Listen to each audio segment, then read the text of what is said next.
শোনো শোনো শোনো, আমাদের শিমুলতলি বনের সকল প্রজাদের রাজামশাই জরুরি তলব করেছে। তাই আর দেরি না করে বিকেল 5টায় সবাইকে রাজপ্রাসাদে উপস্থিত হওয়ার জন্য বিশেষভাবে আহ্বান করা হলো। শোনো শোনো শোনো শোনো শোনো শোনো। কাকুলি শুনেছ? রাজামশাই সবাইকে জরুরি তলব করেছে, নিশ্চয় কোনো আমন্ত্রণের ব্যবস্থা করবে। হা হা হা হা, মনে হচ্ছে এতদিনে একটু ভালো মন্দ খাবার খেতে পারবো। আগে এত খুশি হতে হবে না, আমার তো মনে হচ্ছে রাজামশাই কোনো বিশেষ কারণে ডেকেছে। যা গরম পড়েছে, এই গরমে গাছপালা, ঘরবাড়ি, নদী নালার পানি সহ গরম হয়ে আছে। এই কুকুর মরা রোদের মধ্যে কিনা আমাদের রাজপ্রাসাদে যেতে হবে? আরে রাজামশাই বিকেল 5টায় ডেকেছে, তুমি শুনলে না? 5টায় ডেকেছে তাতে কি হয়েছে শুনি?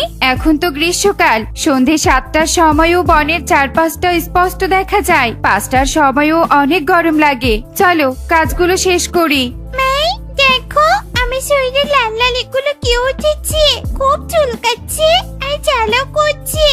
বাবাজি বাবা, এই গরমে আর ঘরে থাকতে পারছি না। ঠিকই বলেছিস রে মা, যা গরম পড়েছে। এই গরমকাল এলে আমাদের পাখিদের বিপদ শুরু হয়। অনেক পাখিরা তো গরম সহ্য করতে না পেরে মারাও যায়। আর আমার মনে হচ্ছে গরমের জন্য তোর শরীরে এই ফুসকুড়িগুলো উঠেছে। হ্যাঁ টুকি, সেদিন না তোকে একটা সাবান কিনে দিলাম, ওই সাবানটা ব্যবহার করছিস না? তুমি যে কি বলো না মা, আমি তো রোজ ওই সাবান দিয়ে স্নান করি। তুমি কি বলতে চাইছো? আমি তা বেশ বুঝতে পারছি, কিন্তু শুধু সাবান দিয়ে স্নান করলে কি শরীর ঠান্ডা থাকে নাকি বলো তো? এই গরমে 10 বার স্নান করলেও তো শরীর ঘেমে যায়, আর ঘাম থেকে লাল ফুসকুড়ি গুলো ওঠে। ইস, আমার যে ঘরে যদি রাজপ্রাসাদের মতো এসে থাকতো তাহলে কতই না ভালো হতো। ঠিক মতো খেতে পারে না, আবার এসি। যা গিয়ে নদীর পাড়ে আম গাছে বসে থাক, তাহলে আর গরম লাগবে না। আর হ্যাঁ, বারবার শরীর চুলকাবে না, তাহলে আরো ক্ষত বেড়ে যাবে। তুমি আমার সাথে চলো না মা, দুই মা মেয়ে মিলে ঠান্ডা হয়ে একটু গল্প করব। না রে মা, তুই যা, আমার যে অনেক কাজ পড়ে আছে। কাজগুলো শেষ করে আমি আবার রাজপ্রাসাদে যাব। শুনলি না রাজার বাহক কি ঘোষণা করেছে? আচ্ছা ঠিক আছে মা, তাহলে আমি একাই চলে যাচ্ছি। দেখতে দেখতে বিকেল হয়ে আসে। বিকেল বেলা বনের পাখিরা প্রাসাদের দিকে রওনা হয়। তোদের আবার এত গরম লেগেছে যে রাজপ্রাসাদে এসেও তোরা ছাতা বন্ধ করতে পারছিস না? তুমি চুপ করো তো কবুতর দাদা।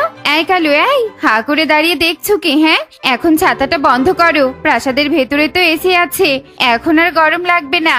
প্রিয় প্রজারা, এই গরমের মধ্যে কষ্ট করে এত দূর হেঁটে আসার জন্য তোমাদের সবাইকে অনেক ধন্যবাদ। তো আজ আমি তোমাদের যে জন্য ডেকেছি সে বিষয়ে কথা বলা যাক। তোমরা তো জানোই পাশের বনের রাজা সিংহ কতটা প্রভাবশালী আর ভয়ঙ্কর। শুধু তাই নয়, সে জাদুবিদ্যাও জানে বটে। সিংহ রাজা খবর পাঠিয়েছেন কাল আমার বনের বুদ্ধিমান পশু পাখিরা যাতে পাশের বনে চলে যায়। কাল সেখানে বিশাল ভোজের আয়োজন আছে, আর তার সাথে রয়েছে বুদ্ধির পরীক্ষা। তাই যারা সেই পরীক্ষায় অংশগ্রহণ করতে চাও বলো, আমি তাদের নামের একটা তালিকা করে পাশের বনে পাঠাবো। কিন্তু মহারাজ, আমি খুব একটা বুদ্ধিমান নই, তবে যেহেতু বিশাল ভোজের আয়োজন আছে তাই আমি যেতে চাই। তার মানে তুইও পরীক্ষা দেওয়ার জন্য নয়, শুধু খাওয়ার জন্য যাবি? হা, হা, হা, হা, হা। তুই কি জানিস সিংহ মহারাজ কতটা ভয়ঙ্কর? প্রতিযোগিতায় হেরে গেলে কঠোর শাস্তি দিবে। কালু ঠিক কথাই বলেছে। যারা নিজেদের বুদ্ধিমান মনে করো শুধুমাত্র তারাই যেও, কেননা প্রতিযোগিতায় হারলে ভয়ঙ্কর শাস্তি পেতে হবে, আর জিতলে তোমরা যা চাইবে তাই দিবে সিংহ রাজা। ঘরে তো খুব গরম, আর মেয়েটার শরীরেও গরমের তাড়নায় ফুসকুড়ি উঠেছে। আমি যদি প্রতিযোগিতায় জিততে পারি তাহলে সিংহ মহারাজের থেকে একটা এসি নেব, তাহলে আর আমার মেয়েটার গরমে ঘরে থাকতে কষ্ট হবে না। রাজা মশাই, আমি যাব পাশের বনে। টুনি যাবে বলছে? বেশ, তাহলে তো আমাকেও যেতে হয়, কেননা আমি তো দুষ্টু বুদ্ধিতে সেরা। মহারাজ, আমিও যেতে চাই।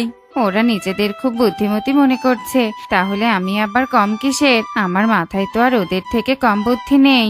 মহারাজ, আমিও যাব। আমি হলাম শিয়াল পণ্ডিত, আমার মাথায় কি আর বুদ্ধি কম আছে? তোদের মতো ছোট পাখিরা গেলে আমিও যাব। আমি আবার বাদ পড়বো কেন? কালুর থেকে আমার মাথায় বেশি বুদ্ধি, সব দুষ্টু বুদ্ধি তো আমার থেকেই পায়, তাই আমিও যাব। ঠিক আছে ঠিক আছে, তোমরা 5 জনই যেও, তবে হেরে গেলে শাস্তিও পেতে হবে, এটা সবাই মনে রেখো। এখন সকলে নিজেদের বাড়িতে গিয়ে বই পুস্তক পড়ে জ্ঞান চর্চা করতে থাকো আর প্রতিযোগিতার প্রস্তুতি নাও। সকাল 10টায় সবাই প্রাসাদে এসে আমার গরুর গাড়ি করে পাশের বনে যেও। ধন্যবাদ মহারাজ। এরপর পাখিরা ধন্যবাদ জানিয়ে সেখান থেকে চলে যায়। এভাবেই রাত কেটে সকাল হয়ে আসে। সকাল হতেই সেই 5 জন প্রাসাদে এসে প্রস্তুত হয়ে গরুর গাড়ি করে পাশের বনে এসে উপস্থিত হয়। শিমুলতলি বনের সকল প্রজাদের জানাই শুভকামনা। যাক, তোমাদের রাজা ইগল তাহলে আমার কথা রেখেছে। শোনো, তোমরা অনেক দূর থেকে এসেছো, তাই আগে তোমরা ভোজন শেষ করে নাও, তারপর বিশ্রাম নিয়ে প্রতিযোগিতা শুরু করবে। যেমন মহারাজের ইচ্ছে। আহা, কতদিন একটু ভালো মন্দ খাই না, আজ পেট ভরে খাবো।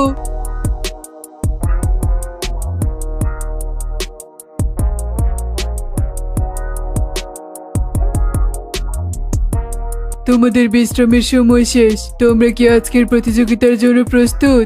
হ্যাঁ হ্যাঁ মহারাজ, আমরা সবাই প্রস্তুত।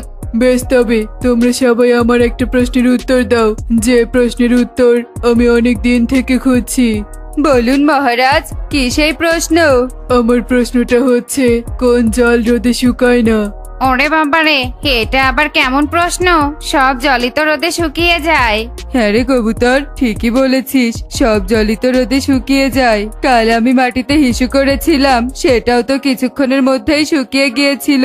তাহলে কোন জল হতে পারে বলতো? কবুতর রে, এতক্ষণে মজা করে যে খাবারগুলো খেয়েছি সেগুলো যে হজম হতে চাইছে না, আমাদের বোধহয় শাস্তি পেতে হবে। এ আবার কেমন অদ্ভুত প্রশ্ন, সব তো আমার মাথার উপর দিয়ে যাচ্ছে। হায় হায় রে, আমি কেন যে এখানে আসতে গেলাম? এই সিংহ মহারাজের মাথাটা কি গেছে নাকি? এটা আবার কেমন অদ্ভুত প্রশ্ন, সব জলই তো রোদে শুকায়। কি ব্যাপার, তোমরা কি তবে কেউ আমার এই প্রশ্নের উত্তর দিতে পারবে না নাকি? আমি আপনার প্রশ্নের উত্তর জানি মহারাজ, কিন্তু আমি উত্তরটা আপনার মাধ্যমে বের করতে চাই। তবে তার জন্য আপনাকে প্রাসাদের বাইরে আসতে হবে। কি, তোমার এত বড় সাহস? তুমি আমাকে প্রাসাদের বাইরে যেতে বলছো? আপনি না আসলে আমি তো উত্তরটা দিতে পারবো না মহারাজ। আচ্ছা বেশ, তবে চলো। এবার শুনুন মহারাজ, আপনি এখান থেকে ওই দূরের তালগাছ পর্যন্ত 10 বার যাওয়া আসা করবেন, তবে আপনাকে জোরে দৌড়াতে হবে। আচ্ছা বেশ, তোমার উত্তরের জন্য আমি তাই করব। তবে সঠিক উত্তর না পেলে তোমায় কঠোর শাস্তি পেতে হবে, এই বলে দিলাম। এই টুনি কি করতে চাইছে কিছুই তো বুঝতে পারছি না, তবে ভালোই হবে, উত্তর না পেলে টুনি পাবে শাস্তি। হা হা হা হা হা।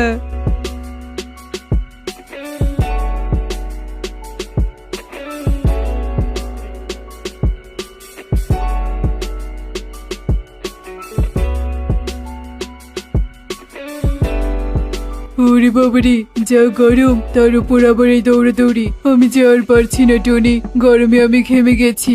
এখন আপনি এই রোদে কিছুক্ষণ দাঁড়িয়ে থাকুন।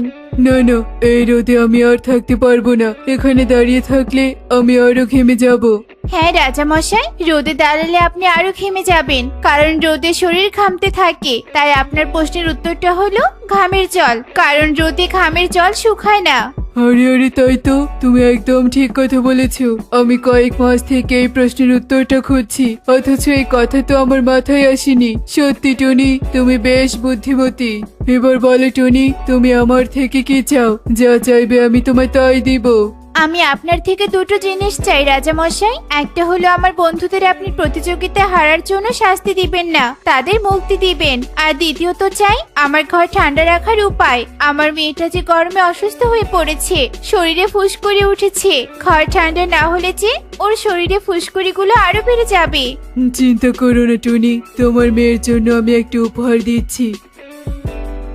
এই নাও ঘাসের এসি। এই এসি তোমাদের ঘর ঠান্ডা রাখবে। এই এসি তোমাদের ঘর ঠান্ডা রাখার পাশাপাশি তোমার মেয়ের রোগ প্রতিরোধ ক্ষমতা বাড়াবে। আর তোমার কথা অনুযায়ী আমি সবাইকে মুক্ত করে দিচ্ছি। যারা প্রতিযোগিতায় হেরে গিয়েছে কাউকে আমি আর শাস্তি দিব না। রাজার এসব কথা শুনে সবাই খুশিতে নাচতে থাকে আর টুনি তো ঘাসের এসি পেয়ে মহা খুশি। সে তার বাড়িতে ঘাসের এসি লাগাতেই টুকির শরীরের ফুসকুড়িগুলো চলে যায় আর টুকি একদম সুস্থ হয়ে যায়। তো বন্ধুরা, দেখলে তো বুদ্ধিমতী এবং জ্ঞানীরা কেমন সর্বত্র সম্মানিত হয়। তাই আমাদের বেশি বেশি জ্ঞান চর্চা করা উচিত।